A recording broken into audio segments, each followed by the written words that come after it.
warahmatullahi wabarakatuh. Shalom, Om Swastiastu, Namo Buddhaya, dan salam kebajikan untuk kita semua. Selamat pagi semuanya. Selamat datang kepada para peserta di acara webinar Training for Amiska, Entrepreneur Talks dari Riset Kimia menjadi Startup. Senang sekali rasanya bisa bertemu dengan teman-teman semua pada hari ini. Perkenalkan, saya Kelly, Strontium 24, yang akan memandu acara pada hari ini. Sebelum itu, marilah kita buka acara ini dengan berdoa menurut agama dan kepercayaan masing-masing, agar acara ini dapat berjalan dengan baik dari awal hingga akhir. Berdoa dimulai.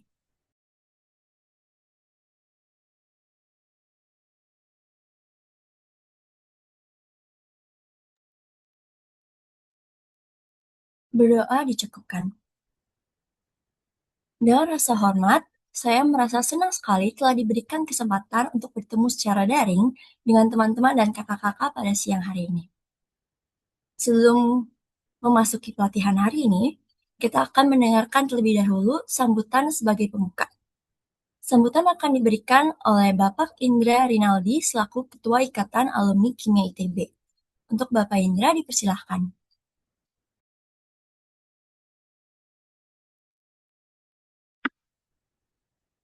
Oke, suara saya sudah bisa terdengar ya, Mbak.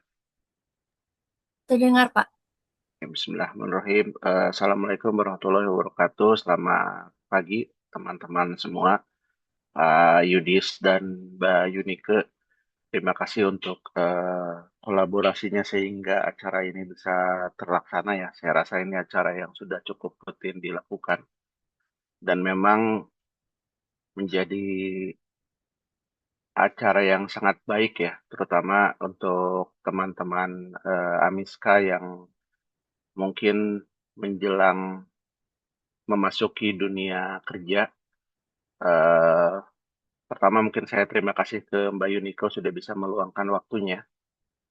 Jadi memang dunia kuliah dan dunia kerja itu adalah sesuatu hal yang berbeda ya. Jadi masing-masing mempunyai challenge yang sendiri-sendiri dan mungkin ada beberapa hal yang dibutuhkan dalam dunia kerja itu yang tidak ada di pelajaran kuliah. Jadi memang acara-acara seperti inilah yang memang bisa diharapkan bisa menutupi gap tersebut. Kesuksesan sebagai seorang mahasiswa dan kesuksesan sebagai profesional ataupun entrepreneur itu adalah sesuatu yang berbeda, membutuhkan skill set yang berbeda, dan saya rasa hari ini Mbak Yunike akan bisa memberikan tidak hanya teori tapi contoh ya, karena Mbak Yunike sudah melakukannya dan saya harap teman-teman Amiska juga bisa banyak mengambil eh, inspirasi dari cerita dan perjalanan Mbak Yunike ya. Semoga acara ini bisa menjadi bekal buat teman-teman semua. Mungkin tidak panjang dari saya, Mbak Kelly, itu saja. Sekali lagi terima kasih untuk sudah bisa melaksanakan acara ini dan selamat mengambil inspirasi dari acara hari ini. Sekian dari saya, Mbak. Terima kasih. Wassalamualaikum warahmatullahi wabarakatuh. Terima kasih Bapak Indra atas sambutannya. Selanjutnya, kita akan mendengarkan sambutan yang akan diberikan oleh Bapak Dr. Muhammad Yusdistira Aziz MSI selaku Koordinator Kemahasiswaan Kimia ITB. Untuk Bapak Yudis dipersilahkan. Baik, suara saya terdengar ya. Terima kasih Kelly. Assalamualaikum warahmatullahi wabarakatuh. Selamat pagi, salam sejahtera untuk kita semua. Yang saya hormati Kang Indra Rinaldi, selaku Ketua IAKI periode 2023 sampai 2027, dan juga narasumber Bu Yunike.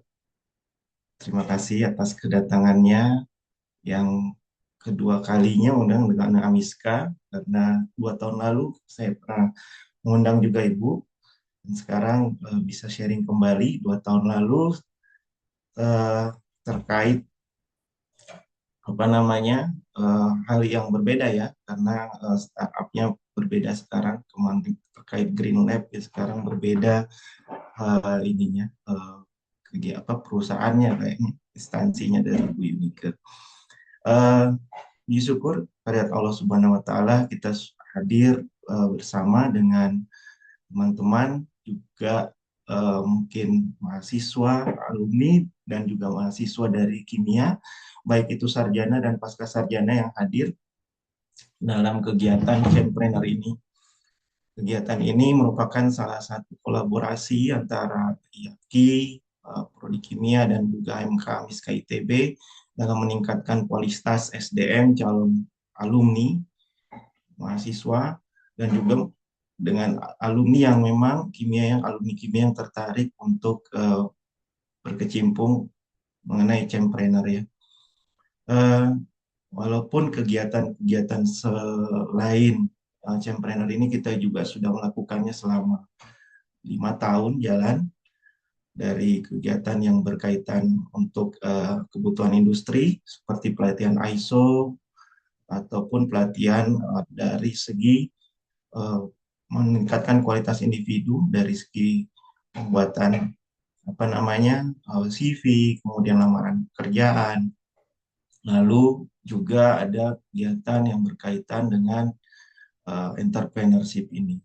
Kemarin juga sudah kita lakukan dengan Pak Tony ya, yang beliau ada di Saudi Arabia, yang mereka juga merupakan lulusan kimia angkatan 2007, memberikan sharing di bidang akademisi ya, terkait penulisan jurnal ilmiah. Jadi insya Allah Prodi Kimia, IAKI maupun HMK Miska ITB bisa memfasilitasi calon alumni maupun alumni di bidang-bidang yang nanti memberikan luaran yang terbaik di bidang kimia, baik itu di bidang entrepreneur sekarang ini yang kita akan bahas, kemudian di bidang industri, terkait akreditasi ISO ataupun pelatihan sertifikasi kompetensi ISO, dan juga di bidang akademik ya, terkait penulisan jurnal ataupun proposal penelitian.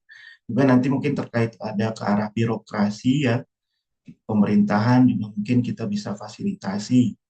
Mudah-mudahan kegiatan ini tidak hanya sampai di sini, tapi bisa berlanjut minimal sekali setahun lah ya.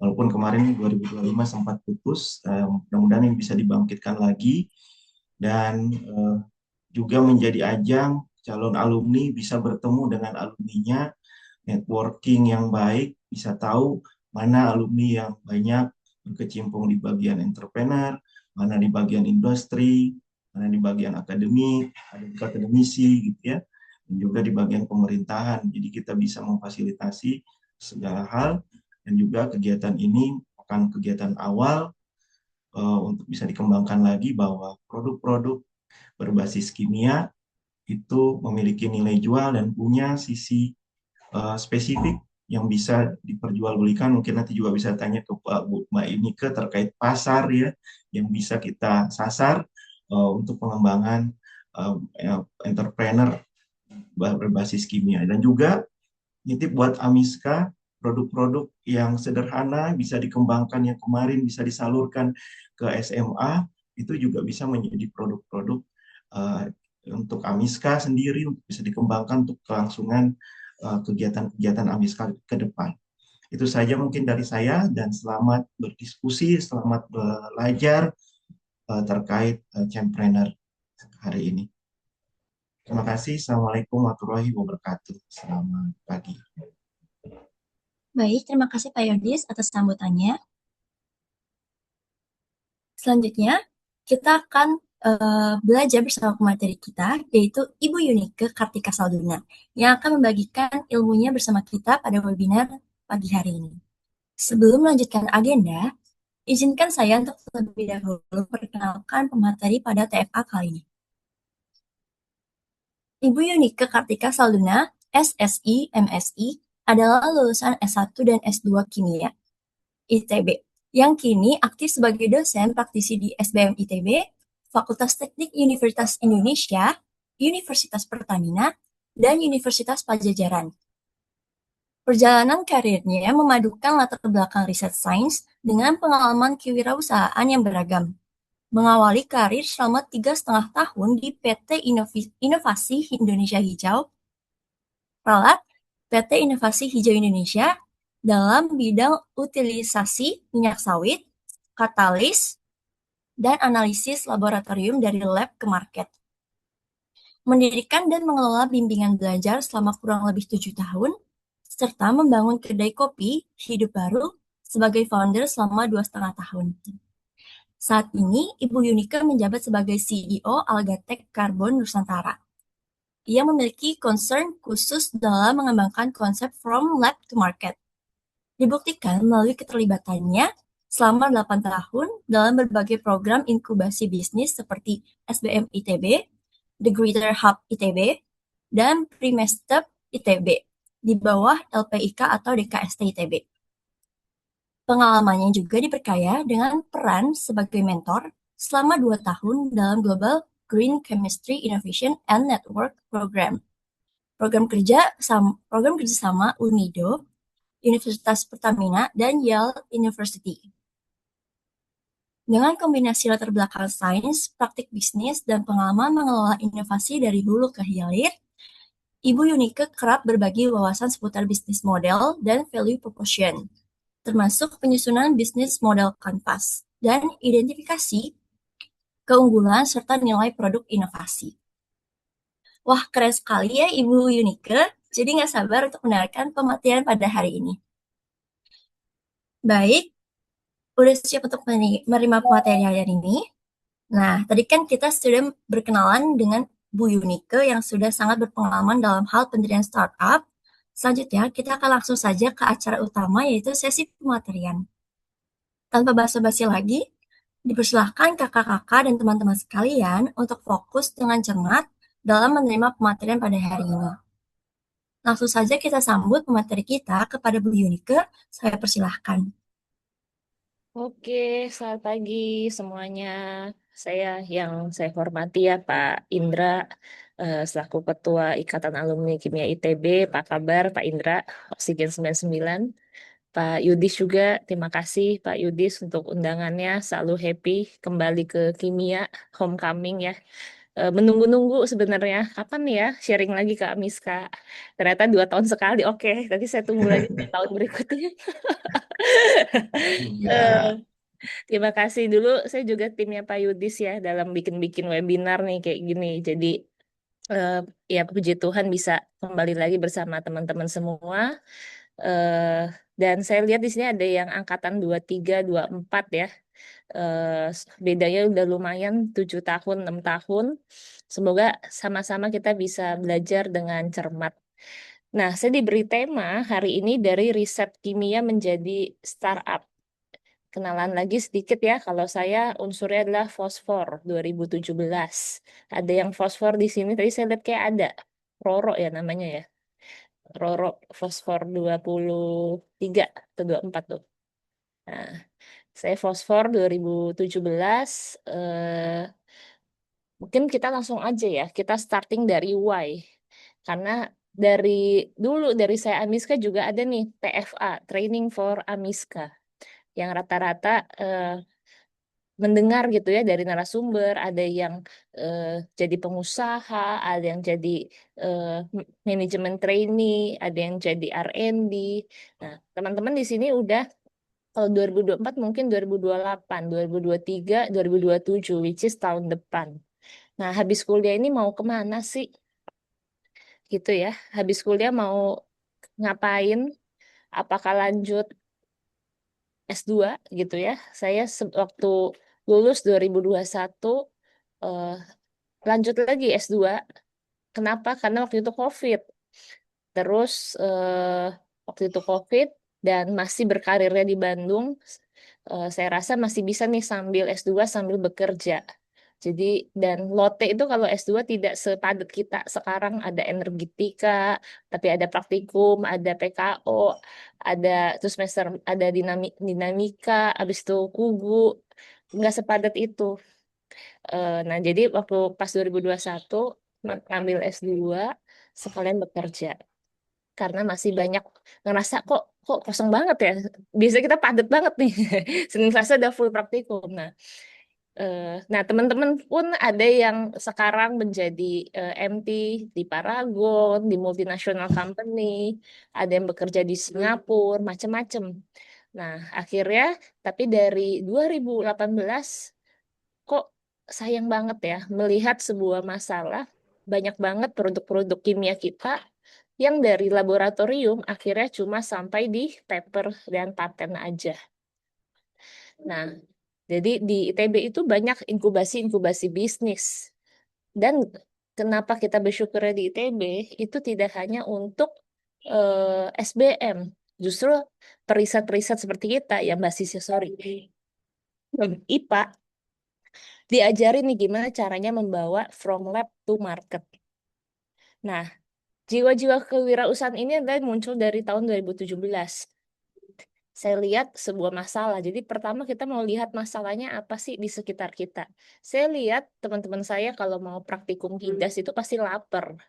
Mau praktikum pasti lapar. Nah, awalnya saya danusan. Danusan untuk apa? Untuk unit saya. Saya dulu MBWG, marching band.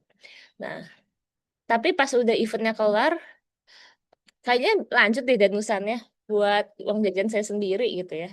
Nah, jadi 2017 ya kita harus matahin rasa malu ya. Jadi saya jualan stickers. Jualan stickers buat teman-teman yang mau sarapan. Ngambilnya di Kanayakan. Nah, jadi justru kadang-kadang ide kreatif itu datang ketika kita tuh lagi chaos. Nah, how can we find the problem? Pasti dimulai dari keresahan. Nah, 2018 sampai 2020, nah kadang-kadang kita terlalu ambis gitu ya, ambis nyari uang, ambis akademik, sampai kita lupa yang namanya berkolaborasi, berpartnership. Nah, waktu saya, nama angkatan saya tuh Aerogel Triana, dan fun fact-nya adalah yang bikin ini, nama Aerogel Triana itu saya, Ciela, ya waktu voting. Jadi dulu juga, kalau saya dulu di, apa namanya, di Amiska itu kesenatoran, tahun ini masih ada kesenatoran, ada di kesenatoran, terus di jadi ketua acara Oktan, nah gitu ya, ikut arak-arakan. Jadi tetap berpartnership. Kenapa? Karena setelah lulus ternyata 60% dari customer pertama saya adalah alumni kimia ITB. Jadi nggak jauh-jauh yang percaya, apalagi kita sebagai startup baru mulai, belum ada portofolio, pasti dimulai dari orang yang percaya, dari orang yang percaya. Oh, saya tahu nih Mbak Yunike yang dulu ketua acara Oktan ya. Oh, padahal dulu mungkin ngundang bapak-bapak itu sebagai pembicara di Oktan gitu, di Olimpiade Kimia Nasional, kimia. Oh, ini yang dulu ngundang buat training ya, saya dulu bikin-bikin webinar juga.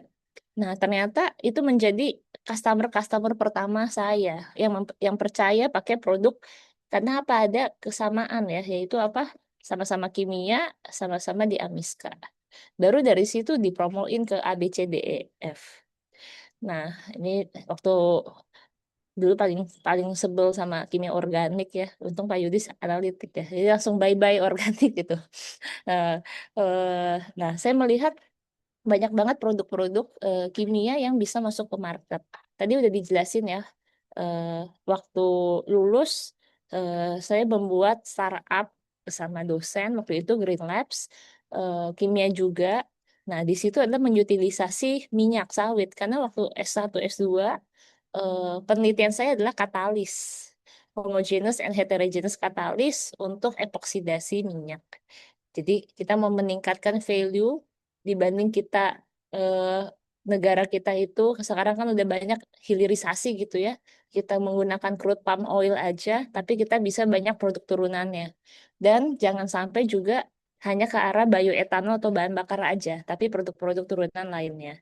Nah, di situ juga saya belajar pengujian lab, hmm, pernah juga hampir kolaborasi sama Pak Indra ya untuk kalibrasi dan lain-lain. Nah, jadi yang mau saya katakan adalah berpartnership itu sangat-sangat penting. Nah, waktu selain Amiska gitu ya, pernah nggak, saya nggak tahu sekarang masih ada nggak, ACS ITB, American Chemical Society, itu yang mendirikan saya sama Alvin Senon 2017 pertama kali di ITB. TEDx juga, terus Nih saya masukin Pak Yudis, HKI ya, dulu pernah di HKI sekian 3 tahun kayaknya ya, yang DWG. Magang saya di BRIN, dulu namanya Lapan, yang di Pasteur Bandung. Itu menghitung kadar CO2 di langit kota Bandung. Dan saya sama BRIN, akhirnya saya S1-nya sama BRIN. Kenapa? Karena katalisnya bisa jadi adsorben juga, absorber, dan juga menurunkan kualitas CO2 di kota Bandung. Nah, lanjut eh, membuat startup. Nah, membuat startup itu dulu gimana ya? Saya mendapatkan sisi atau kepekaan dari sisi marketing dan bisnisnya.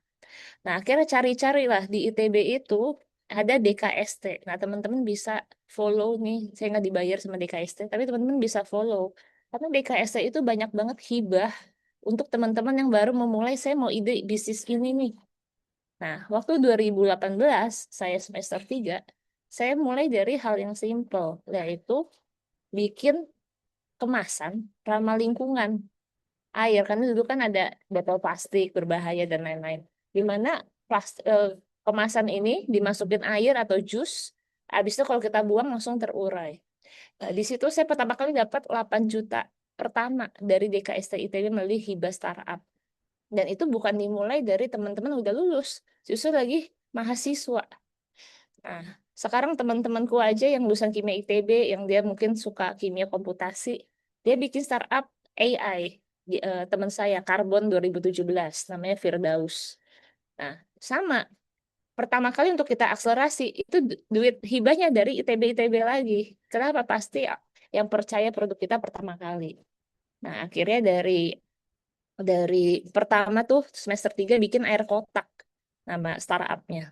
Nah, air kotak ini saya buat bertiga sama Senon 2017 sama satu lagi anak fisika 2017.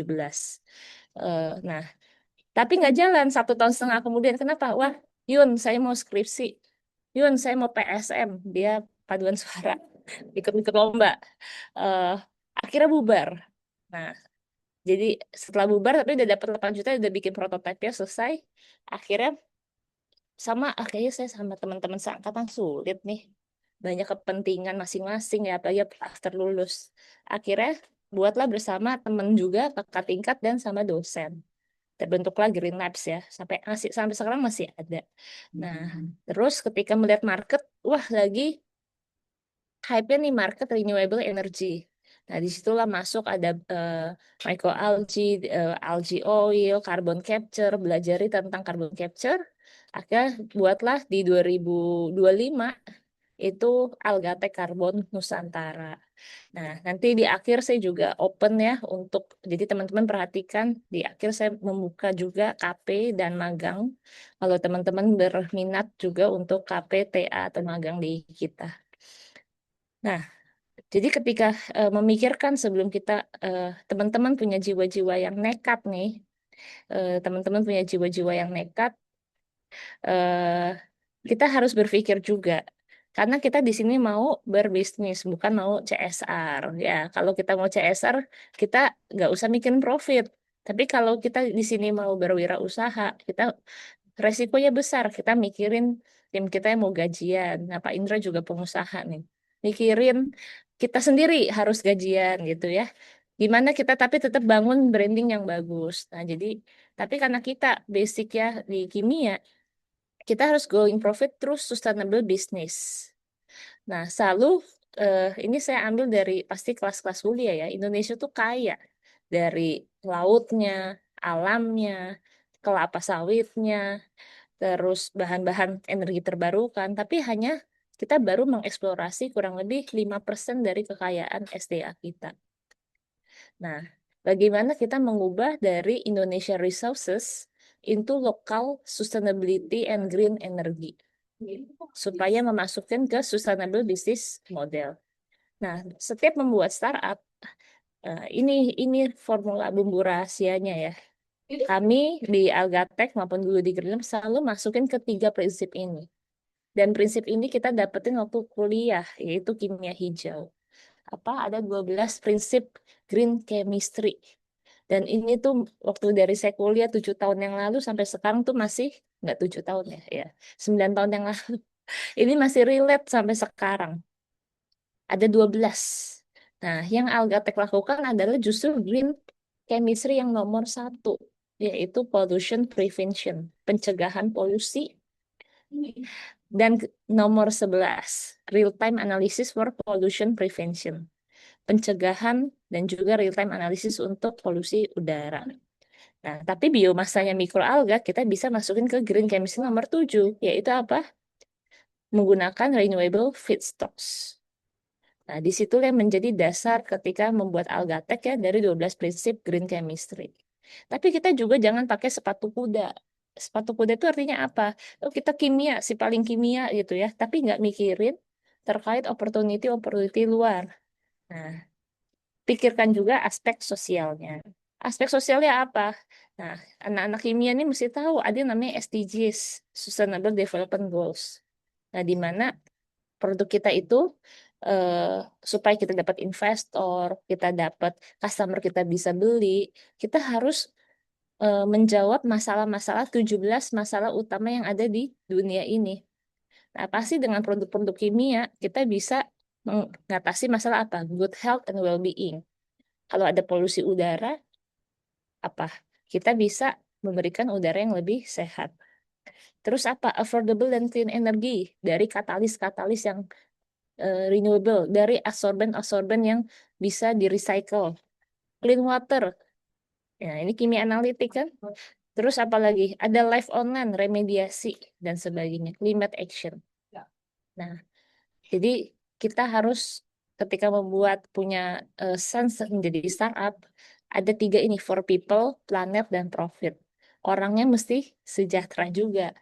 Planetnya juga baik untuk lingkungan. Saya banyak belajar dari Killing ya, kimia lingkungan. Dan, tapi tetap harus profit juga. Harus punya profit. Nah, potensinya apa sih? Dari dulu, dari saya kuliah tuh 60% satu angkatan itu pasti cewek semua. Nggak tahu kalau sekarang. Masih dominan cewek-cewek ya yang masuk kimia. Masih, masih. Oh, masih, Pak. Ya. Nah, ini ada opportunity buat kita. Kenapa? Karena 20% dan 20% perempuan itu hanya 20% perempuan yang bekerja di STEM field. Artinya apa? Pasar investasi, hibah startup, itu sangat melihat tadi SDGs itu kan ada tentang kesetaraan gender ya.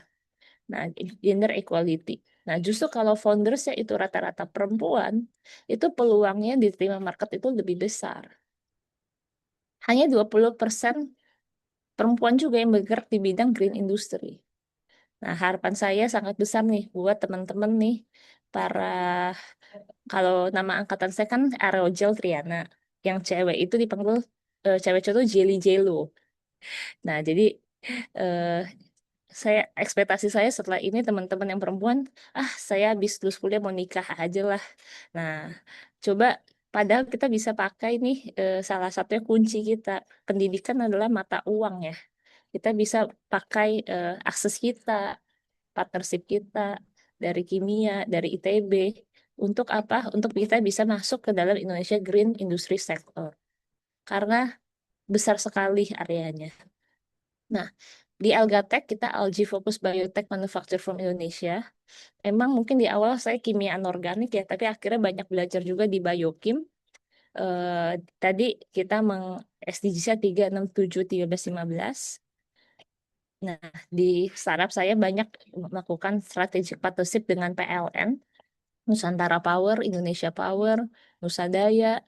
eh, saya dapat hibah juga dari Premstep ITB gitu ya. Itu kurang lebih 500 juta setahun. Ini tahun kedua, tahun terakhir, kurang lebih untuk kita membuat R&D dan mengembangkan produk gitu ya, kurang lebih dapat 1 M. Jadi dari ITB sendiri itu sangat mendukung kewirausahaan melalui startup gitu ya. Eh, nah, ini customer-customer. Nah, customer-customer ini awalnya adalah alumni-alumni ITB. Nah, pertama kali akhirnya ke Alga ini karena ikut yayasan BUMN. Kita dapat award, terus dapat awareness gitu ya dari Pak Erick Thohir dulu Menteri BUMN, eh, dan akhirnya bisa masuk Toyota dulu yang membelinya, purchasingnya itu adalah alumni ITB. Nusantara Power, direktur VP-nya adalah alumni ITB juga. Jadi semua connect karena kita berpartnership. Nah, saat membuat startup gitu ya, kita dihadapkan dua hal, do well or do good. Do well itu kita mau make money gitu ya, tapi tanpa memikirkan lingkungan, pasar-pasar green gitu ya. Nggak apa-apa kita membuat profit, tapi kita keruk sumber daya alam sebanyak-banyaknya. Nah, makanya di situ ada tadi green chemistry ya. Kita mau mengembangkan produk turunan, tapi bukan berarti kita menghabiskan ataupun kita harus memikirkan apa renewable atau recyclability-nya. Nah, tapi harus juga masuk ke do good. Artinya apa? Yang tadi balik ke SDGs. Bisa mensolvasi sosial dan juga masalah-masalah lingkungan. Nah, ini harus setara. Nah, apa sih opportunity-nya dan kenapa ini penting gitu ya? Kenapa? Karena sekarang banyak government investor tuh lebih lihat ke produk-produk energi terbarukan, dan di zaman sekarang di kita nih sebagai Gen Z, sebagai orang zaman sekarang tuh willingly to pay premium atau yang goods. Contoh gini, kita bisa buat sebuah kemasan. Saya sering kalau di sini tuh ngasih contoh botol minum. Dari dulu saya SD, botol minum itu Tupperware. Kalau hilang takut diomelin mama. Waktu saya SMA, lock and lock hype. Waktu kuliah saya lupa botol minum apa, kayak waktu kuliah saya nggak minum ya. Beli botol plastik, makanya bikin air kotak. Nah sekarang orang berbisnisnya masih sama, konsep model bisnisnya sama-sama apa? Botol minum. Sekarang yang lagi hype apa? Coke Circle, Stanley, betul kan? Tapi kok harga Tupperware sama harga Coke Circle dan Stanley jauh berbeda. Satu botol volume lebih kecil tapi bisa 600-700 ribu, bener gak? Artinya kita udah punya di sekarang ini customer itu memikirkan apa? Idenya mungkin sama. Mungkin riset-risetnya dari 10-15 tahun tuh masih sama. Tapi bagaimana kita memake up itu jadi sebuah desain yang lebih baik. Market pasarnya lebih segmented.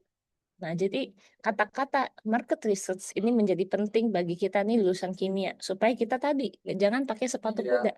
Dengan prinsip apa? Wah, produk saya yang paling baik skala lab.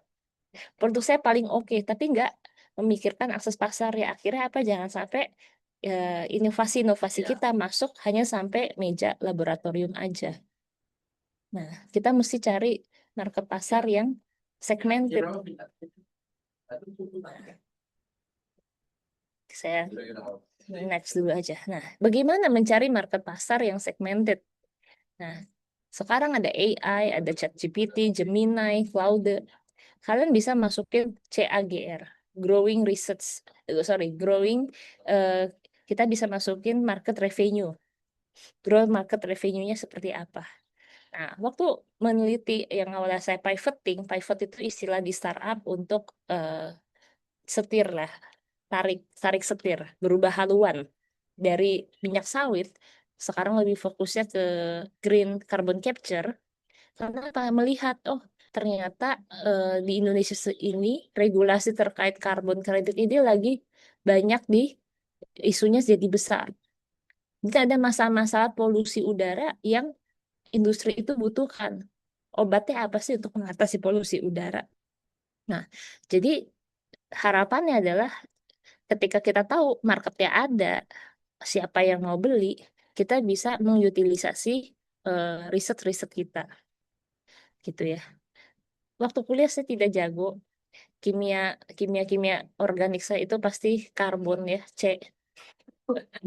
Tapi ternyata sense itu ketika kita kita kuliah, kita dapat sense ya, kita dapat feel ya. Oh iya, waktu itu belajar ini nih, reaksi redox. Kita belajar heterogeneous catalyst. Terus saya lihat marketnya apa, oh saya ajak kolaborasi deh dosen ini.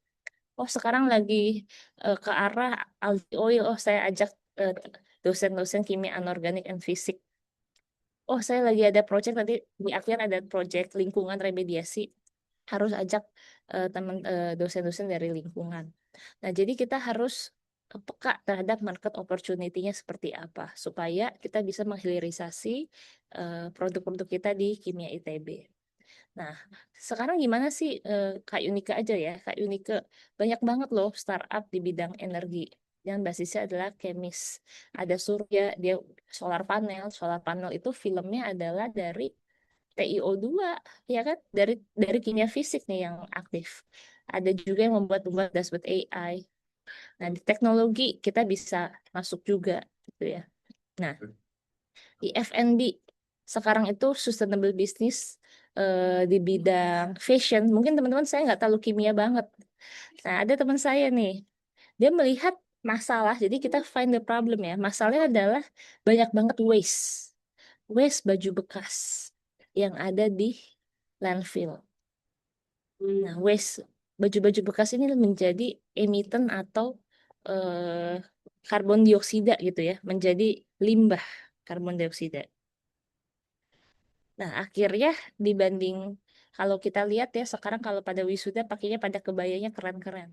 Akhirnya dia pitching terkait startup dia namanya Rentaloka.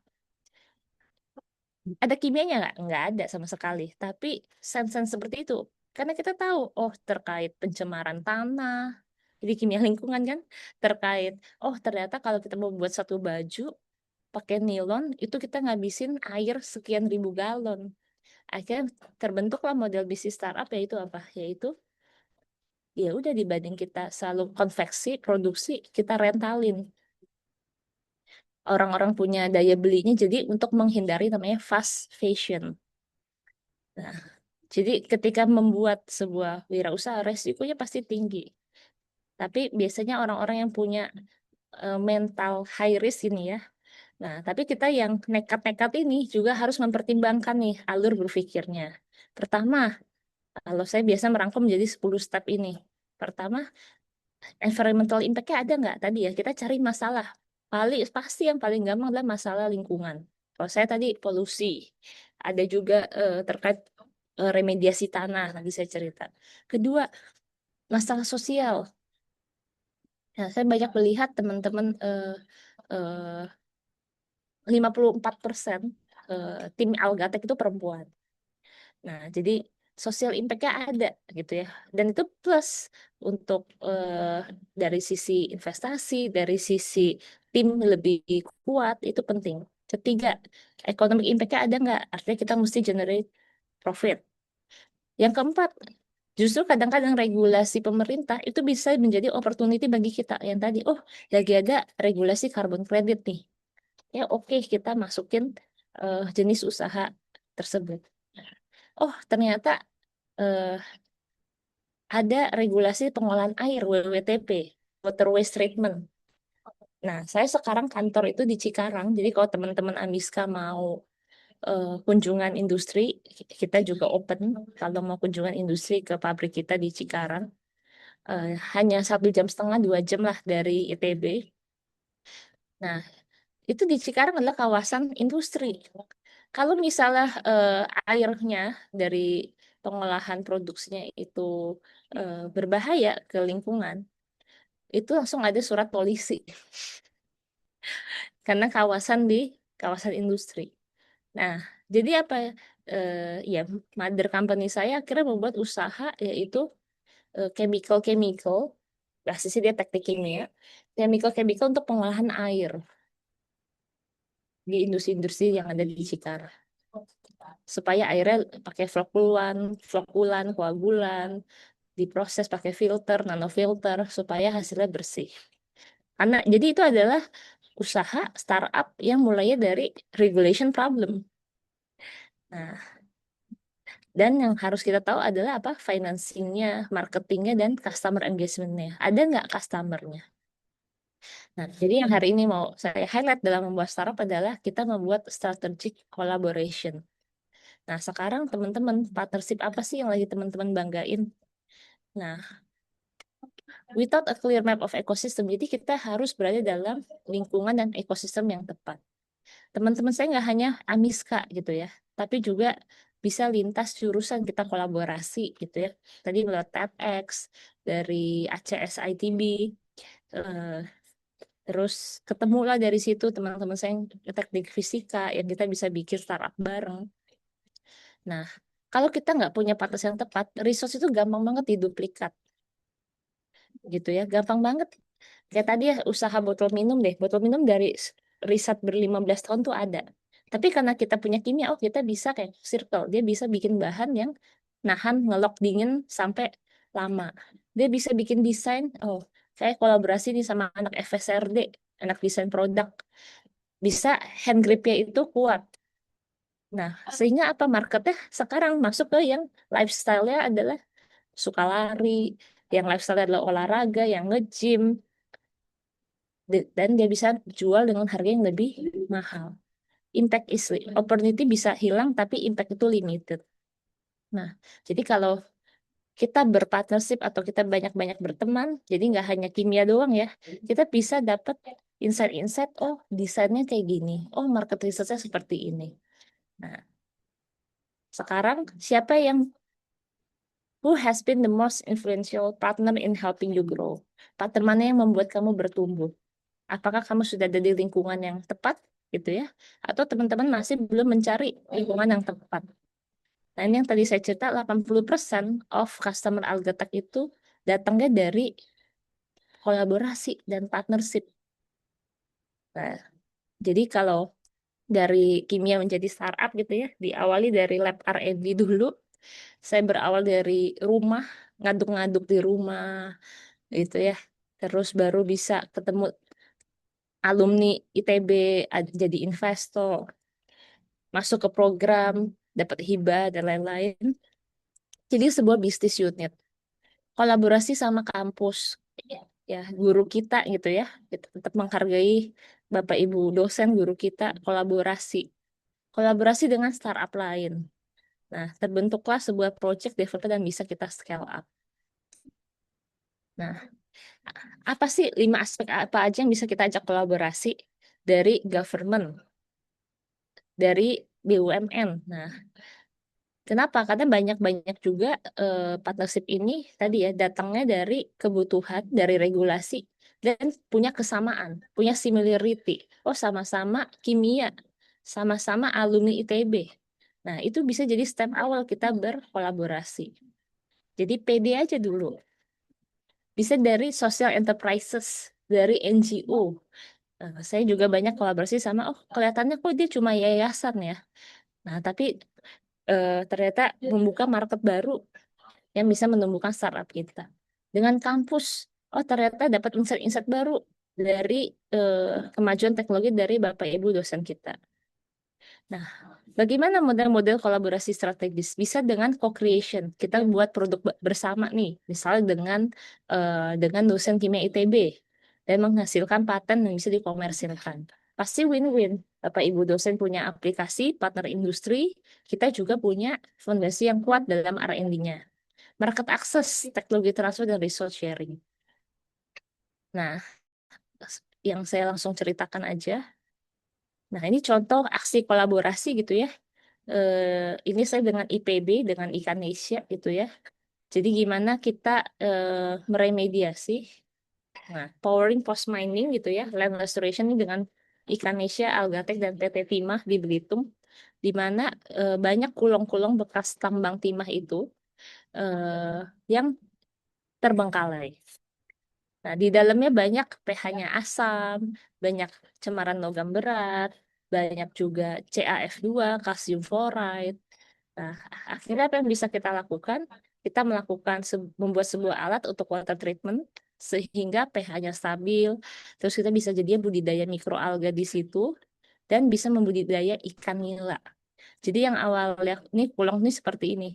Yang awalnya kulongnya itu terbengkalai, sekarang bisa digunakan setelah kita bersihin nih pakai mikroalga water treatmentnya, pakai chemical sedikit, kita bisa panen algae dan juga kita bisa membudidaya ikan nila. Jadi biosubsumption, bioaccumulation, dan pH normalization. Kimia banget kan? Tapi kita bisa apa namanya? Kita bisa lakukan action di lingkungan dan juga menghasilkan profit.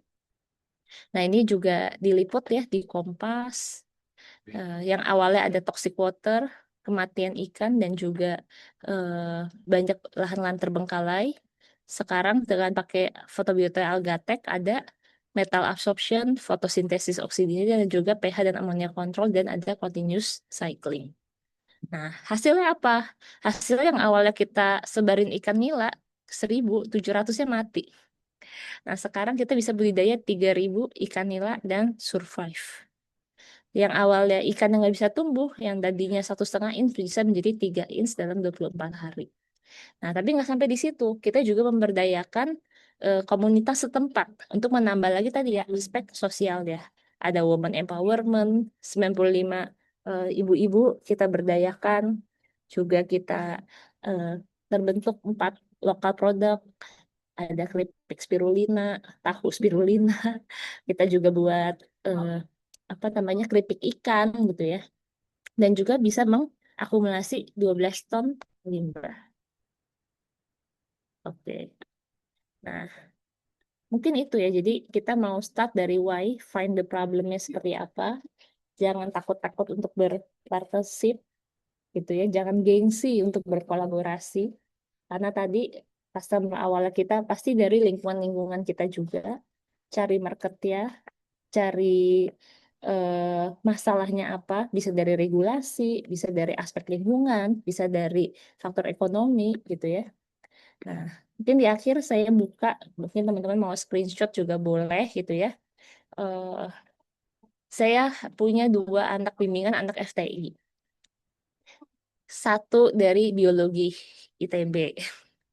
Terus punya 5 anak bimbingan dosbing kedua di Teknik Kimia UI. Di Kimia ITB-nya malah nggak ada. Jadi silakan teman-teman mau dikasih ke kakak tingkatnya atau buat teman-teman nanti gitu ya. Yang tertarik untuk KP atau juga untuk skripsi atau tesis bareng-bareng buat KP atau magang juga boleh. Silakan kirimkan CV, proposal dan juga application letter ya ke email saya. Kalau teman-teman mau kontak via LinkedIn, via Instagram juga dipersilakan buat nanya-nanya ya. Boleh di screenshot gitu. Mungkin dari saya itu pas 45 menitan ya. Semoga tidak ngantuk. Saya kembalikan ke Mbak Kelly nih untuk sesi tanya jawab.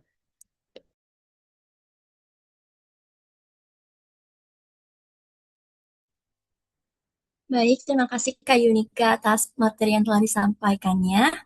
Betul-betul sangat insightful sekali mengenai cara-cara kita em, menganalisis masalah, menganalisis market, terus cara kita menganalisis apa yang sedang dibutuhkan pada keadaan sekarang di lingkungan maupun dari masyarakatnya juga. Nah, setelah itu, dari materi yang menarik tadi, teman-teman pasti muncul banyak pertanyaan nih. Oleh karena itu, kita akan masuki sesi tanya jawab terlebih dahulu. Bagi yang ingin bertanya, dipersilahkan untuk raise hand, dan juga nantinya akan ada door prize bagi peserta dengan pertanyaan terbaik loh. Baik, silakan teman-teman. Apakah ada yang ingin bertanya? Yuk, tanya yuk. Kita siapin 2 door prize ya buat 2 penanya nih. Oke.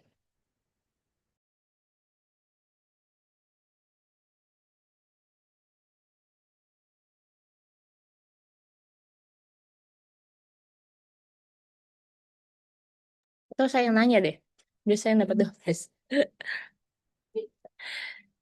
Udah kunjungan industri belum dari Aniska? Semester ini atau semester depan ya? Belum ada, Kak. Hmm, Iya. iya. Ya nanti kalau mau kunjungan industri, kita bisa connecting juga ya. Di Bandung ada juga startup teman-teman kita yang buat produksi kulit untuk penyamakan. Bisa ke Cikarang juga yang tadi chemical buat pengolahan air dan juga barengan sama Algatech gitu ya. Jadi kalau mau collab bisa juga. Eh, eh, eh.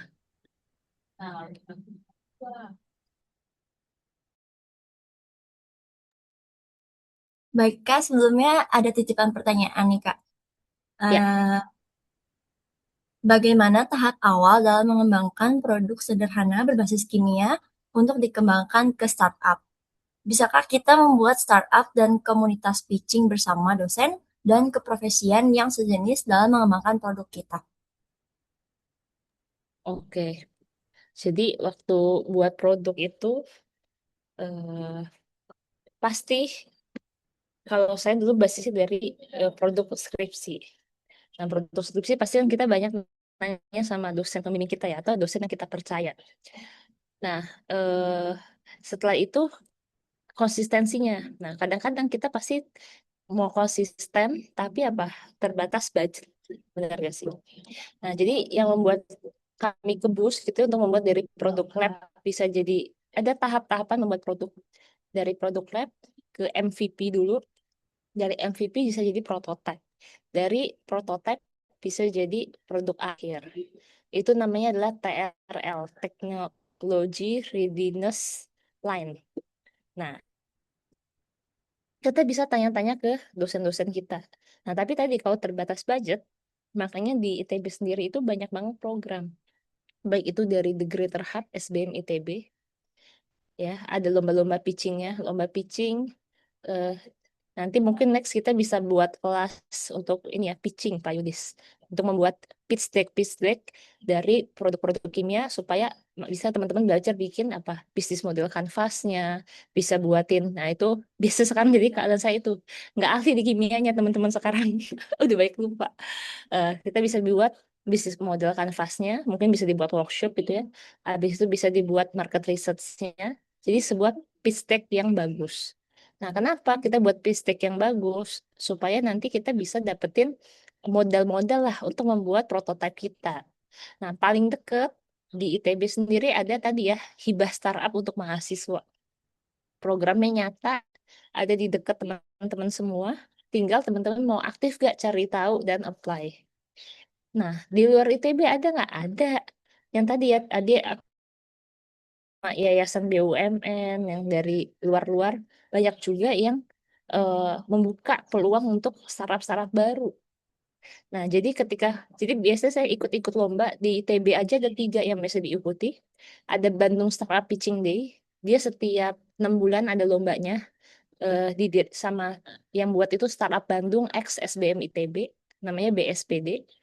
Itu even barangnya belum ada, teman-teman bisa lomba pitching di situ. Dan biasanya lomba pitching itu ada di gedung SBM sebelah Freeport. Hadiah 5 juta, 6 juta lumayan buat teman-teman bikin prototype. Kedua, ada Swiss Innovation Challenge. Dulu waktu yang Green Labs kita menang ke Swiss, yang Algatech juga menang, runner up dari Swiss Innovation Challenge Asia. Dan itu biasanya lombanya juga di ITB. Yang ketiga ada apa? Yang ketiga ada yang tadi BKST punya banyak banget program, nggak hanya hibah startup ya, ada inkubasi startup, akselerasi startup yang teman-teman bisa apply supaya bisa menjadi booster buat teman-teman. Nah, tadi saya belum masukin di PPT, bisa saya masukin nih. Kalau kita terima membuat sebuah startup, biasanya harus memikirkan beberapa hal. Yang pertama tadi partnernya siapa.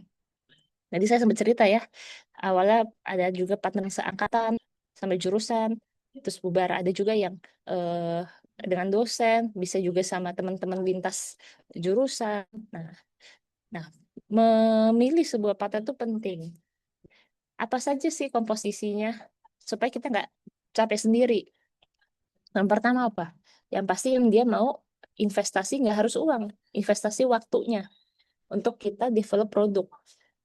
Yang kedua apa? Yang punya eh, networking. Jadi biasa teman-teman kayak sama Unique nih networkingnya banyak katanya, bisa pitching kemana-kemana. Networking yang punya market. Yang ketiga, yang mau berkorban uang juga. Karena pasti kita kalau membuat sebuah produk, pasti kita harus buat prototipenya kan, supaya orang tuh percaya. Nah, yang keempat, kalau dia bisa punya experience, punya pengalaman. Kalau dia punya pengalaman, nggak harus yang langsung senior atau apa, tapi kita bisa jadikan partner. Gitu sih. Nah, jadi step awalnya saya benar-benar dimulai dari apa? Dari ngeplay di ibaratnya inkubator-inkubator yang ada di ITB. Dari situ, oh belajar ini bikin bisnis model kanvas gini. Oh, bikin pitch deck tuh kayak gini. Oh, masuk nih, kita dikasih project untuk pilot scale di pabrik ini. Jadi punya cerita kan, punya punya pengalaman. Nah, itu starting dari situ. Dan nggak boleh malu.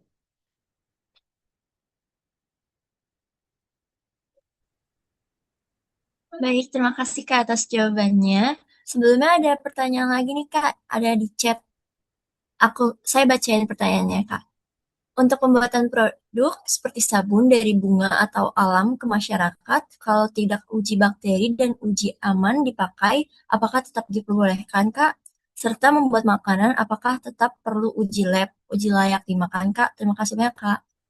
Iya, betul. Kita mesti ada lab pengujian. Jadi tadi ya ada TRL ya. Kita buat sabun, mungkin eh, saya tahu gitu ya, pasti uji-uji itu mahal. Nah, tapi kan secara kita bisa pengujian di lab internal kita dulu ya. Contoh, kalau iritasi itu ada di sebelah di Farmasi ITB. Harganya biasa untuk mahasiswa itu jauh lebih murah. Atau, nah dibanding kalian aku makanya ajak, misalkan arah sabun nih, kita bisa buat formulasinya. Kita bisa bikin kemasannya. Tapi kan pengujiannya ya gandeng lah di startupmu anak farmasi supaya bisa ngujinya gratis. Betul? Jadi kita udah tahu nih arahnya, step-stepnya. Oh, saya mau jualan ini berarti harus uji klinis. Ya, you should do it. Ya, sampai kita nggak lakukan uji itu. Nah, tapi ada strateginya. Misalnya, oh, contoh, saya bikin sabun. Harus banget langsung ke sabun mandi kah? Atau kita mulai dari sabun cuci tangan dulu? Atau mungkin dari sabun pakaian dulu atau sabun sepatu yang nggak langsung skin to skin ke manusia. Jadi bisa juga dari pengembangan-pengembangan awal dulu. Nah, tadi selain sabun tadi ada apa tuh? Makanan ya. Nah, makanan juga memang harus diuji dulu bebas salmonella atau enggak. Kalau teman-teman udah ada modal, langsung kirim aja ke Sukovindo gitu ya, bayar 1.500.000 keluar hasilnya. Nah, cuma apa? Teman-teman bisa ajak anak-anak biologi, bisa diajakin partner buat mereka kan pasti mereka punya logbook modul-modul praktikum. Nah, bisa juga. Jadi eh, itulah strategi ya. Bisa diajak jadikan partner, tapi kalau teman-teman merasa kayak ribet deh kalau partner ya udah kita cukup hubungan profesional, minta tolong nggak bisa. Tapi kalau ditanya sebelum masuk market, apalagi barang-barang yang langsung ke arah dikonsumsi baik ke kulit maupun ke makanan harus melalui uji dulu supaya kita nggak overclaim. Nah, biasanya kalau yang nggak melalui pengujian klinis apa? Misalnya tadi ke arah lingkungan, udara, air, tanah, itu lebih murah pengujiannya dibanding ke yang kita konsumsi. Gitu. Baik, Kak. Ada pertanyaan lanjutan nih, Kak, dari Kak Ramadhani Nur di kolom chat. Bagaimana cara produk kita dapat dikenal sama masyarakat? Meskipun produk yang sama seperti sabun, tapi berbeda bahannya, Kak. Ya, ya. Ini masuk ke marketing ya. Nah, dikenal dari masyarakat itu pertama bisa dari sosialisasi. Nah, orang bisa ngeliat dari ini udah dipakai di mana aja. Kadang-kadang kalau kita langsung kita punya sabun terus langsung jual di Shopee, pasti kita kalah sama produk-produk yang existing. Nah, kita gunakanlah partnership itu. Misalnya eh, kamu pitching ke Paragon deh, yang paling deket ya, karena kan alumni kimia. Ternyata bisa foto bareng dulu dengan Bu Nur Hayati atau Pak Salman gitu ya, Pak Salman Subahkan. Nah, itu bisa jadi branding produk ITB ini dijadikan percontohan. Nah, itu bisa jadi branding yang bagus, ya kan? Eh, Dibanding teman-teman belum ada apa-apa langsung masuk Shopee. Nah, itu ya bisa dari eh, minta teman-teman endorse dulu. Teman-teman kakak tingkat, kamu tahu banyak juga loh kakak-kakak tingkat di kimia ini yang udah jadi lah. Kak, kita dari Kimia ITB nih, tolong dong bantu promosiin di Instagram atau di LinkedIn kakak. Nah, itu juga bisa jadi, karena semua itu berawal dari trust ya. Nah, yang kedua apa?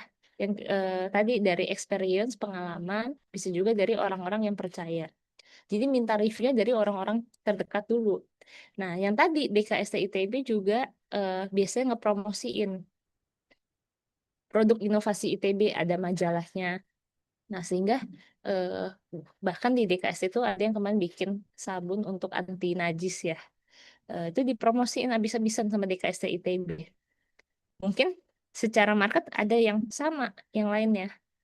Nah, tapi karena kita align-nya, oh ini produk asli inovasi ITB, jadi kita bisa dapetin apa ya, bisa dapetin market engagement yang berbeda meskipun udah ada produk-produk yang berbeda. Dari kemasan juga bisa kita desain semenarik mungkin. Bagaimana strategi mencari investor? Kayaknya dapat dua prize Pak Yudis nih. Bagaimana strategi mencari investor ya untuk produk berbasis kimia ini? Nah, investor yang paling mudah tadi Pak, kalau saya dapatnya justru dari orang yang bergerak di bidang kimia juga, yang tahu works-nya, urgensinya. Nah, yang biasa saya manfaatkan itu adalah via LinkedIn. LinkedIn itu adalah wadah kami bercerita, proyek kami apa, sedang buat apa. Nah, itu langsung banyak banget di DM LinkedIn saya tuh ventures capital, alumni yang tertarik untuk berkolaborasi. Makanya kadang-kadang penting juga ya teman-teman personal branding itu. Nah, saya benar-benar memanfaatkan LinkedIn dengan baik gitu ya. Itu kalau dari sisi yang organik. Yang kedua itu tadi lewat inkubator.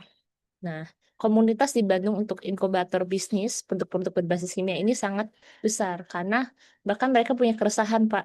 Masa startup startup di Bandung ayam geprek lagi, kopi lagi, kopi lagi. Nah, banyak yang nggak kawin. Teman-teman SBM ITB bilang gini, Kak, kan mereka selalu punya ini ya, punya tugas untuk buat usaha.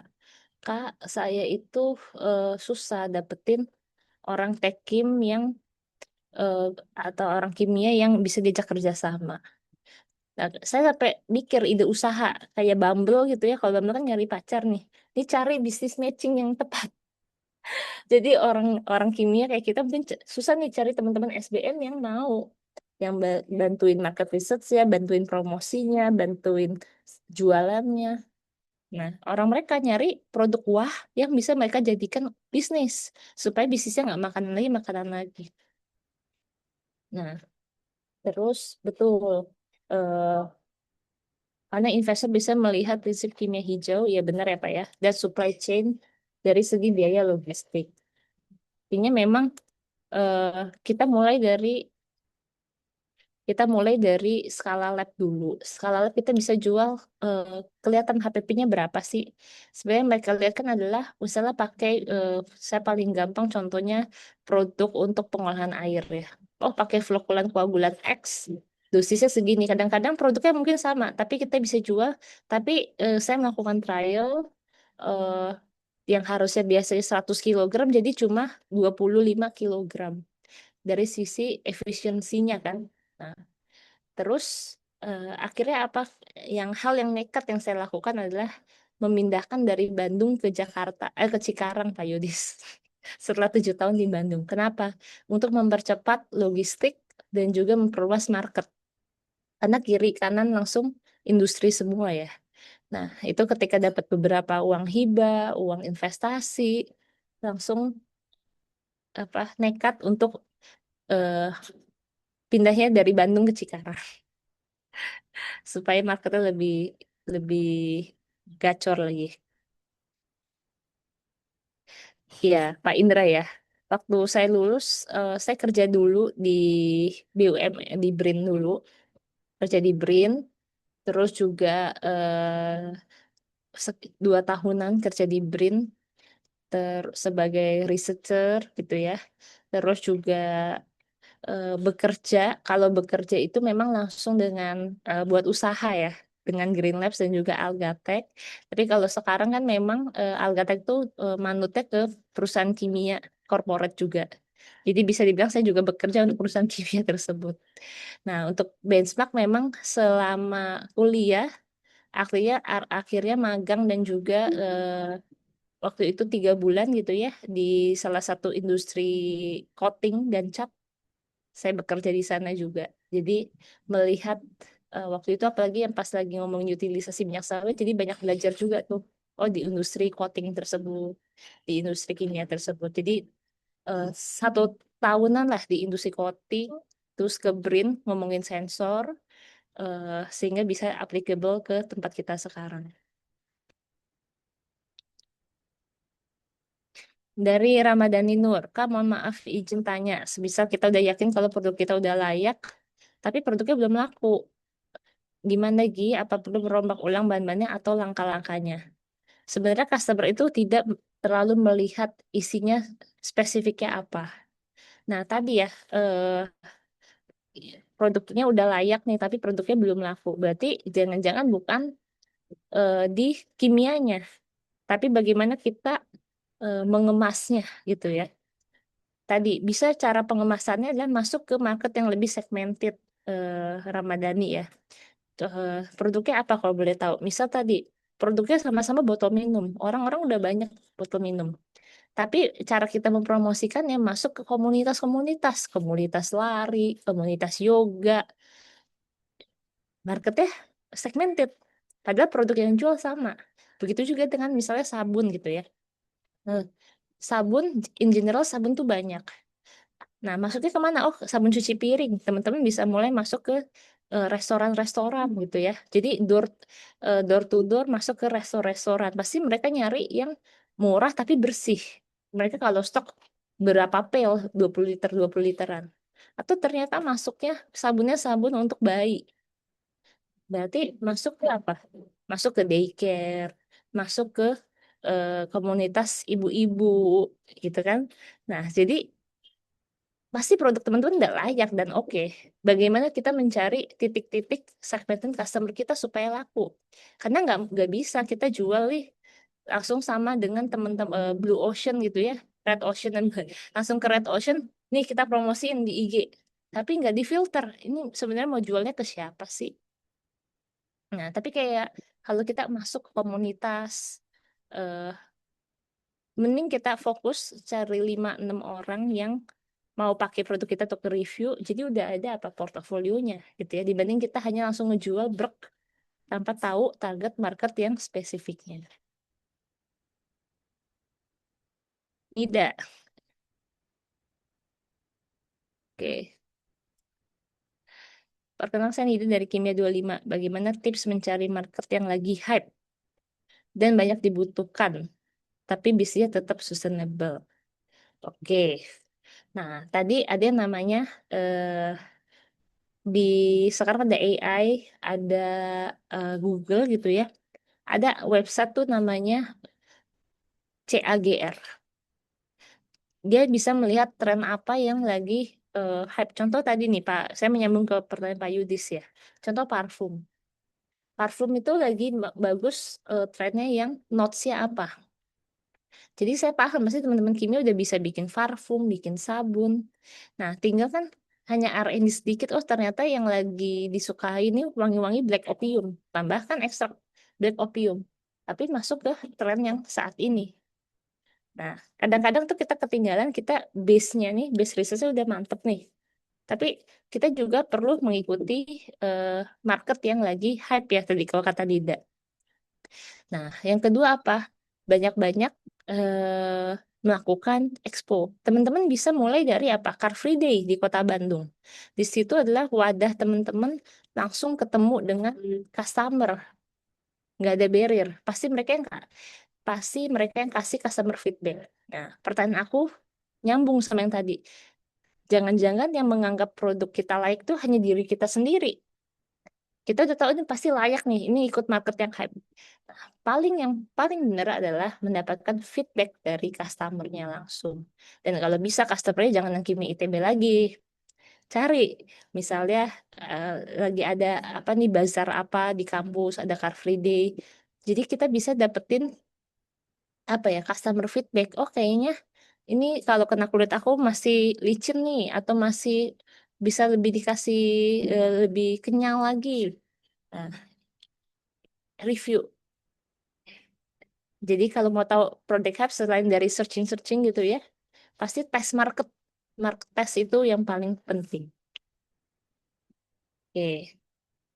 Nah, mengembangkan startup kecil-kecilan ini, yuk kita mulai bikin actionnya. Jual aja dulu di sosmed, minta alumni-alumni review, minta alumni-alumni beli. Mau tahu alumni ITB beli? Percaya deh. Yang saya cerita dia, yang beli oil spill dispersan saya, itu alumni ITB yang kerja di Dok Kilang. Bagi dia mungkin kecil, cuma 15 juta. Tapi bagi saya, wah, produk aku dibeli sama Kilang. Meskipun cuma 15 juta. Pas sekarang saya lihat, pada ya bagi mereka itu kecil banget ya. Ya udahlah, yang penting nyenengin Unique dulu, ya nggak sih? Nah itu, coba aja dulu jual gitu ya. Nanti mereka akan kasih feedback, kasih trial misalnya berapa pail atau berapa liter gitu. Kasih aja dulu sampel-sampelnya. Nanti dapat customer feedback. Nah, paralel mulai dibuat apa sosial medianya, minta teman-teman ngasih feedback. Harus dimulai masuk ke expo-expo, mulai jualin. Dan yang penting menurut saya adalah masuk ke inkubator bisnis sih. Kalau mau kata-kata menjual atau mengembangkan startup harus masuk ke inkubator bisnis karena inkubator bisnis sekarang bukan hanya mereka justru capek dapat anak bisnis manajemen terus mencari inovasinya. Jadi paling tepat adalah Pak, kalau saya kasih saran mulai masuk-masuk inkubator bisnis. Apalagi teman-teman yang udah punya produknya. Gitu.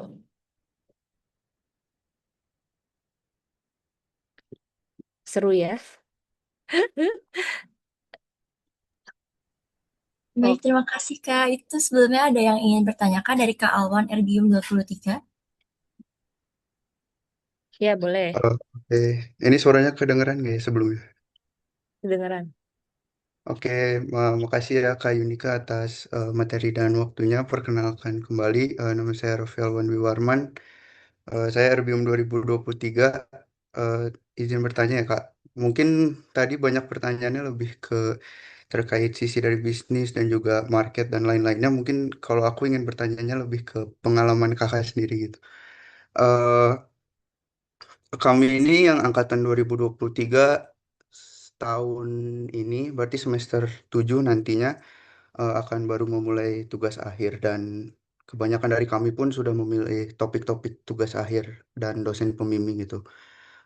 Banyak yang memilih topiknya tuh berdasarkan emang eh, minatnya kerjanya misalkan untuk yang memilih IOR karena emang ingin kerja di migas, ada juga yang emang sekedar ingin cepat lulus, ada yang juga oh karena saya sukanya topik ini jadi saya milihnya topik ini aja gitu. Jadi eh, berdasarkan pengalaman kakak karena kakak juga tadi yang aku dengar kan dari minyak sawit ya Kak sama Pak Yesi kayaknya ya Katalis.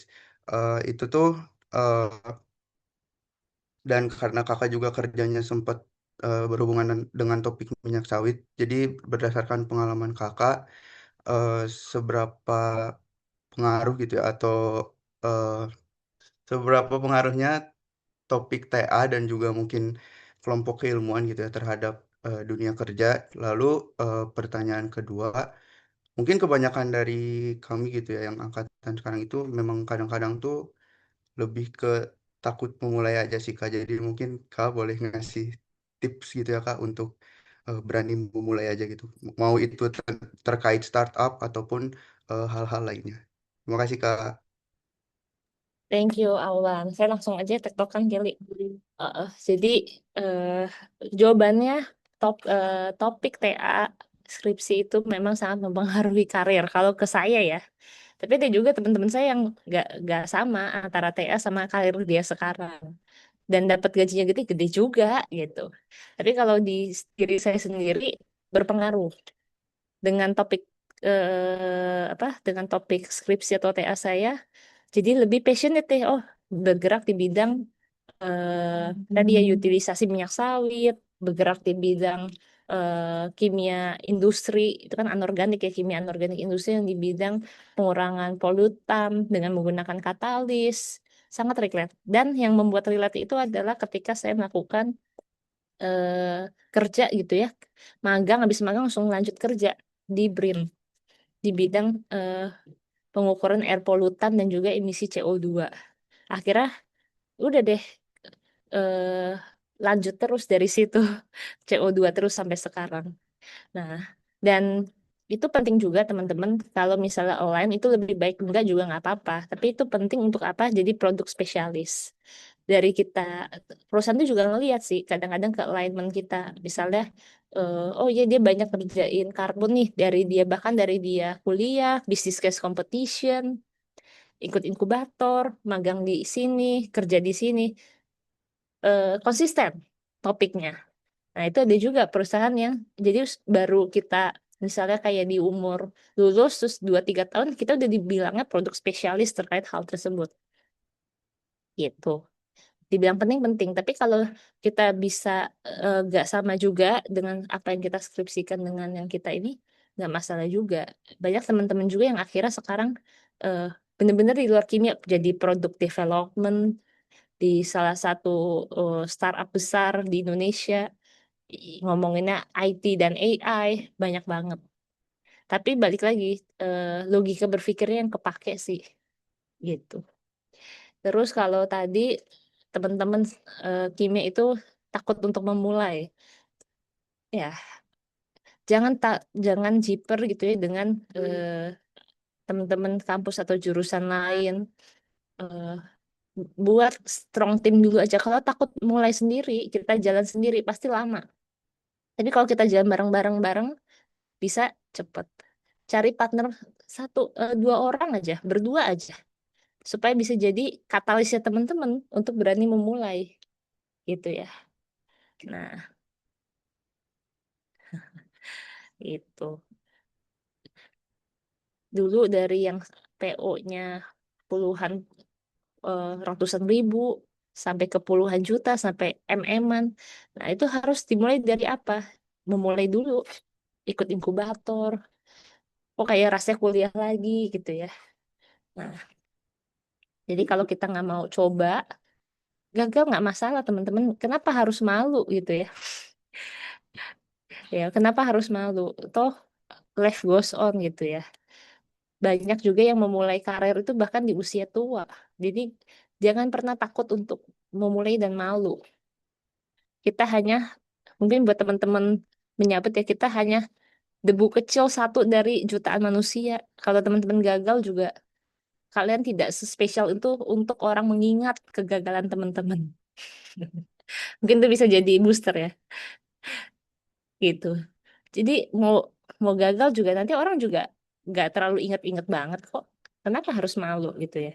Kalau berhasil juga baru orang mengingat, tapi itu juga nggak ketika Anda gagal nggak akan hanya dijadikan cerita lucu gitu ya, cerita experience teman-teman waktu gagal. Kak, boleh cerita terkait pengalaman atau pengalaman waktu magang atau kerja di BRIN? Saya mode nge-email. Saya kadang-kadang nekat. Nggak ada tuh open recruitment apa nggak ada. Yang saya lakukan adalah metode meng-email, saya cari di LinkedIn. Begitu juga ketika saya ngelamar-ngelamar gitu ya. Saya misalnya saya lihat di LinkedIn, oh dia jadi PIC ini. Nah, saya DM. Saya approach secara DM LinkedIn. Oh boleh, kamu kimia ITB di sini ya? Boleh deh kirim CV kamu, ini kamu ke email saya. Jadi jalur-jalur yang kayak gitu. Ketika melamar atau magang dan kerja. Bu, nah biasanya mereka butuhnya apa? Bu, mau nggak jadi dosen pembimbing kedua saya? Padahal saya tahu dia adalah PIC waktu itu karena kalau nggak salah lockdown ya Pak Yudis, AAS apa kita nggak bisa pakai lab instrumen kita yang ada di ITB, lockdown. Nah, saya cari ini di LinkedIn. Ibu ini punya AAS, punya ICP. Wah, saya bisa ngukur-ngukur nih. Eh, saya bisa onset nge-lab nih di sana. Jadi saya DM dulu ibunya, LinkedIn. Nah, baru deh dikasih jalur. Jadi itu berani nekat dulu aja. Kita you know what you want gitu. Ada industri yang sering pakai GC, gas chromatografi itu paling sering. Kalau di industri oil and gas, FTIR, GC, FTIR, ICP sama AAS sih itu paling paling sering banget ya. Kalau saya yang banyak di carbon capture dan oil and gas. Kalau di water ya eh, instrumen-instrumen sederhana aja kayak DO, pH, UV, UV, UV paling sering deh, UV vis juga sering. Tapi kalau yang besar-besar ya gas, yang spektro-spektro itu UV vis, eh, apa turbidimeter. Tapi kalau di oil and gas, FTIR sama gas kromatografi. Kalau ke teman-teman tambang nih, saya remediasi banyak juga nge-XRD gitu, nge-X-ray sama XRF. Oke, oke, ada lagi teman-teman?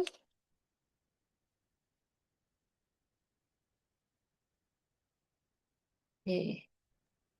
Baik Kak, ada pertanyaan titipan nih Kak, untuk mungkin bisa dijadikan pertanyaan terakhir juga Kak. Ya, Apakah Kak Yunike memiliki pengalaman bagaimana menekan pasar yang baik untuk produk berbasis kimia ini di Indonesia, dan juga bagaimana cara meningkatkan kualitas produk berbasis kimia dalam menjaga sustainability produk startupnya? oke. Tipsnya adalah tadi sering-sering baca berita. Eh, Baca berita itu kita lihat di tren 10 tahun lalu sampai sekarang masih diomongin gak sih? Nah, habis itu cek regulasinya ada nggak sih? Kalau ada tren market tapi nggak ada kebutuhan, akan off, akan mati gitu ya. Jadi yang saya lakukan adalah tadi baca-baca berita, buka market share, CAGR, supaya bisa menentukan mungkin sama-sama mikroalga nih. Tapi ini mikroalga mau dijadiin minyak atau mau dijadiin pupuk. Nah, kita lakukan market research supaya kita tahu apa kita bisa bisa tahu gitu. Kita bisa tahu arah turunannya mau gimana. Mungkin jadi nggak merubah rencana awal total teman-teman. Kayak tadi ya, misal teman-teman bikin sabun. Nah, mencari market yang lebih segmented itu bagus. Jadi teman-teman nggak merubah dari sabun teman-teman tiba-tiba jadi ke arah bisa pupuk jauh kan. Tapi oke sabun. Kita searching regulasi sabun sekarang gimana sih yang bilangan OH-nya berapa. Terus sekarang marketnya sabun bayi sama sabun dewasa kayak gimana. Nah, itu yang membuat arah riset teman-teman lebih terspesifikan dan dapat market yang lebih besar. Paragon, karena salah satu teman saya Tekim, dia di KAF. Kalau kita membuat sabun wanita, banyak banget pesaingnya, benar gak?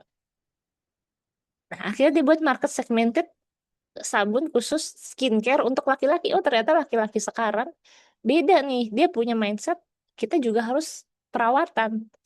Nah, akhirnya dia buat sabun cuci muka khusus cowok, skincare khusus cowok.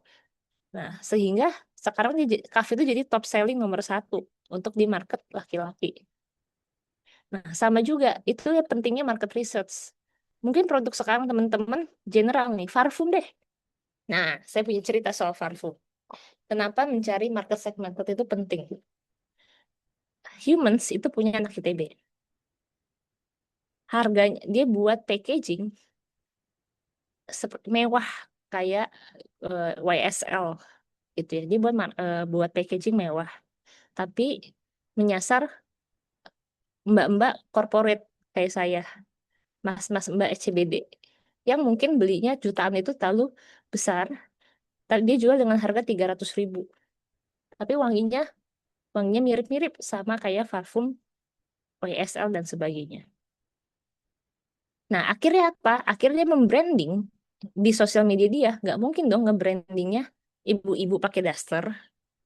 Tapi sesuai market yang dia tuju. OOTD yang cakep, bawa tas, bawa parfum humans. Atau dia lagi temanya parfumnya buat pasangan. Oh, berarti dia modelnya adalah orang lagi pacaran misalnya. Itulah branding kita, branding produk kita tuh menyetir marketnya ke arah mana. Jadi jangan bikin terlalu general. Itu cerita parfum humans. Market parfum gede nggak? Gede. Ada Scarlett. Dia harganya 80.000. Targetnya adalah anak-anak SMA. Atau anak-anak kuliah awal-awal yang belum punya duit. Makanya yang dia foto adalah anak-anak ABG, eh, perempuan-perempuan cewek-cewek kue gitu ya. Wanginya wangi-wangi, flavornya wangi-wangi manis, sweet. Bukan yang kayak wangi-wangi premium kayak Humans. Karena dia sengaja marketnya ke arah sana. Jadi semakin general produk yang teman-teman buat, semakin takutnya nggak laku. Ada parfum ketiga, Mykonos. Kalian tahu dia lagi menyasar market apa? Market Gen Alpha, bocil. Mereka melakukan iklannya di PUBG sama di ML. Kalau sekarang lagi ada tren, bahkan keponakan saya yang masih SD, kelas 5 gitu, sekarang kalau teman-teman ke Osam atau ke Sosiola, itu banyak bocil-bocil lagi ngendus-ngendus parfum. Kok tahu ya? Oh iya, Ci, saya lagi pengen yang rasa mangga gitu-gitu. Ternyata dia masuknya ke area bocil. Nah, kok tapi jualnya mahal ya? Ternyata kalau anak dia strateginya bagus. Kalau dia bersaing kayak Human Scarlet, mungkin bisa kalah. Harganya juga mirip-mirip 120 ribuan. Akhirnya dia nyari market sendiri. Market apa? Market anak Gen Alpha. Yang beliin siapa? Orang tuanya. Sama-sama parfum kan? Tapi ceritanya beda-beda karena marketnya segmented. Artinya ketika kita membrandingkan, memarketingkan, cari dulu nih. Oh, ini kompetitor saya udah bermainnya di ini. Kita jangan bermain di situ, takutnya kalah. Nah, oke, saya ngambil market Gen Alpha. Berarti social branding saya di sosial media mesti arahnya ke sana supaya nanti FYP-nya itu ke anak-anak usia di bawah 15 tahun. Tapi kalau Humans dibikin kontennya itu ke apa? Orang-orang bekerja supaya FYP-nya ke orang-orang di atas 21 tahun. Nah, jadi ngerti ya, mungkin produknya bisa sama, tapi bagaimana kita menggiring market itu yang menjadi penting. Tuh, itu Mykonos. Itu industri parfum sabun. Tahu sabun Moel yang sekarang banyaknya apa mengentus bayi-bayi artis. Dia dulu ingin apa ya, mau menyaingi kompetitor yang slick. Nah, skincare untuk bayi. Sekarang bayi aja ada moisturizernya, ada serum untuk bayi, bayi dan balita. Nah, mungkin formulanya mirip-mirip, serum, moisturizer gitu-gitu aja. Tapi dia kalau masuk ke ibu-ibu muda, pasti mungkin akan lebih kalah. Oh, dia marketnya segmented tuh baik. Ada yang khusus untuk aging gitu ya, kayak Age Miracle gitu ya. Dia ke arahnya yang sudah mulai berumur 35-40 tahun ke atas. Gitu. Jadi produk akan mirip, similar, mudah duplikat. Tapi kalau kita bisa nyari market yang lebih spesifik, partner yang tepat, eh, cari customer feedback sebanyak-banyaknya supaya nggak hanya kita layak tapi menurut pendapat kita pribadi aja. Gitu. Semoga bisa memberikan insight ya buat teman-teman semuanya. Happy di sini. Mohon maaf kalau ada kurang-kurangnya. Will be happy kalau kita connect di LinkedIn atau Instagram. Gitu kali Kelly dan bapak-bapak ibu sekalian. Baik, terima kasih Kak Yunika selaku pemateri webinar pada hari ini. Terima kasih juga atas ilmu yang sudah diberikan kepada kita semua. Selanjutnya akan ada pemberian door prize nih untuk 2 peserta dengan pertanyaan terbaik.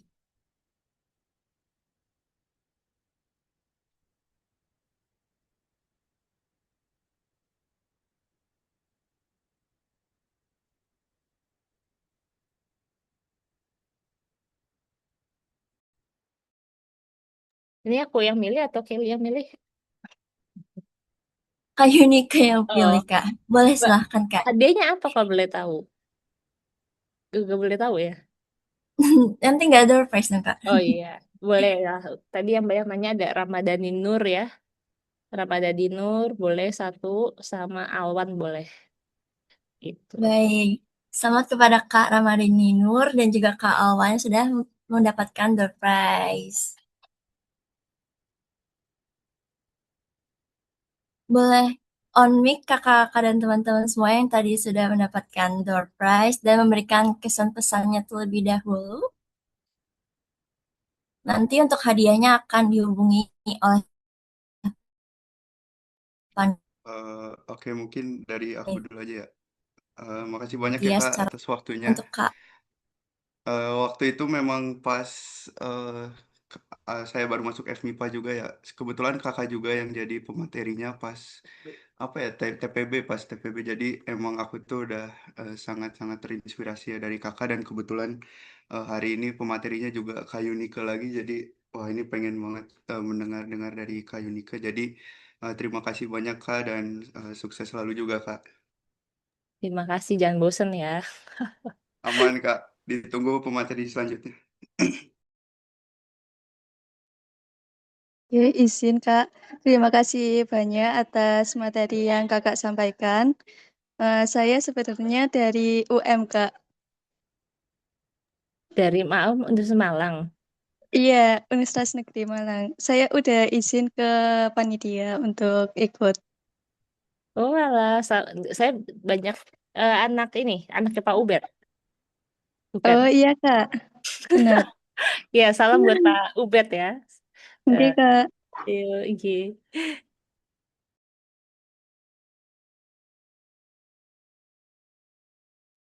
Baik, terima kasih atas Kak Kalan dan Kak Ramadi yang sudah menyampaikan kesan dan pesannya. Selanjutnya, peserta dipersilahkan untuk mengisi feedback dari acara webinar TFA ini yang bisa diakses melalui scan QR atau link yang ada di layar. Bagi seluruh peserta wajib untuk mengisi karena jika tidak diisi, nanti tidak akan dapat sertifikat. Boleh silakan peserta kakak-kakak dan teman-teman semuanya untuk scan QR terlebih dahulu dan mengisi feedbacknya.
Baik, sebelum kita mengakhiri acara ini, kami akan melanjutkan ke agenda selanjutnya, yaitu penyerahan sertifikat dan foto bersama. Sebelumnya, terima kasih juga kepada seluruh peserta yang telah aktif selama keberjalanan acara ini. Semoga materi pada hari ini dapat bermanfaat bagi kita semua. Terima kasih juga kepada Kak Yunika selaku pemateri webinar Training for Amiska, Chimpreneur Talks dari riset kimia menjadi startup. Dan selanjutnya adalah pemberian sertifikat kepada pemateri oleh Pak Indra selaku Ketua Ikatan Alumni Kimia ITB. Ya, terima kasih Mbak Kelly. Sekali lagi terima kasih Mbak Yunike atas sharing dan diskusinya yang sangat menginspirasi pagi hari ini. Sebagai apresiasi, mohon maaf mungkin kita hanya bisa memberikan sertifikat. Sekali lagi, apresiasi ini kita eh, sampaikan sebesar-besarnya untuk Mbak Yunike. Dan jangan kapok lagi, mungkin nanti setelah ini banyak yang japri Mbak, minta arahan dan inspirasi lebih lanjut. Aman, Pak. Terima kasih. Siap. Terima kasih, Pak Indra, Pak Yudis. Terima kasih. Nah, Baik, mungkin akan diadakan sesi foto terlebih dahulu ya Pak dan Oke, tunggu aba-aba dari saya ya. Eh, sat, wait. 1, 2, 3. formal dulu. C. Oke, oke, next. 1, 2, 3. Oke. Tag Oke, ya, sip. tag ya di story ya. Iya. Biar repost, repost. Terima kasih rekan-rekan Amiska, Pak Yudis, Pak Indra. Sukses Unikas. Kolaborasi lagi ya. Semangat terus. baik sebelumnya. Setelah ini teman-teman jangan leave terlebih dahulu. Berhubung sedang berbicara mengenai bisnis, kami dari Amiska ingin memperkenalkan produk-produk merchandise Amiska. Untuk itu, Cafe Kanajwa dipersilahkan. Oke, selamat pagi teman-teman dan kakak-kakak semua. Salam kenal, aku Nazwa Sulfur 2023 dari Badan Usaha Amiska. Sebelumnya aku izin untuk minta waktunya sebentar ya teman-teman dan kakak-kakak.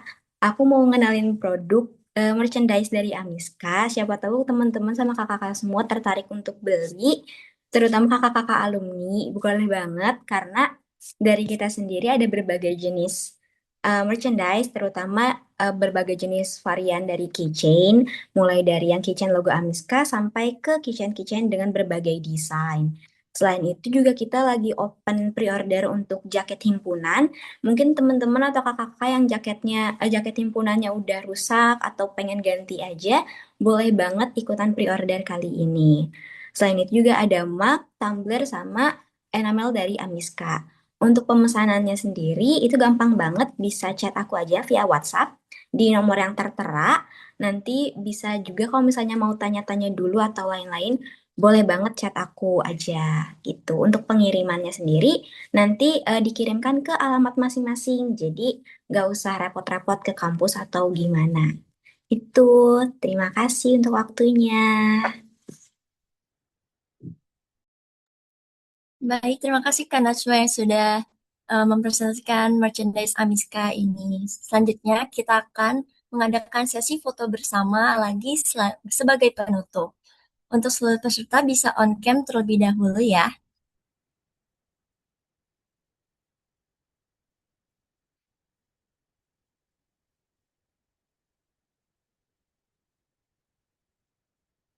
Diulang lagi, untuk seluruh peserta diharapkan untuk dapat on cam terlebih dahulu untuk dilakukan sesi foto bersama.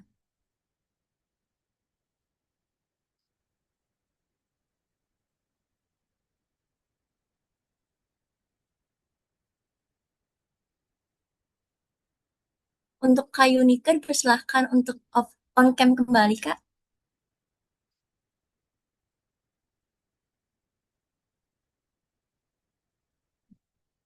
Oke. Mungkin bisa dimulai saja sesi dokumentasinya ya. Oke, jadi total ada 2 slide. Kita mulai dari slide pertama ya. 1, 2, 3.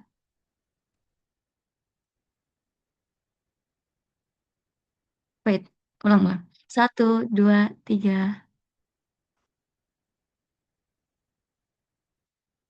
Kita ke slide kedua. 1, 2, 3. Oke, sudah. Baik. Sekali lagi saya ucapkan terima kasih kepada seluruh peserta dan hadirin karena telah hadir pada hari ini. Terima kasih untuk segala perhatiannya dan mohon maaf atas segala kekurangannya. Saya Kelly, Strontium 2024, pamit undur diri. Sampai jumpa. Wassalamualaikum warahmatullahi wabarakatuh. Waalaikumsalam. Terima kasih Salam. teman-teman, Oke, Bapak-bapak. Selamat siang. Kang Baik, Yunika. ya. Masih.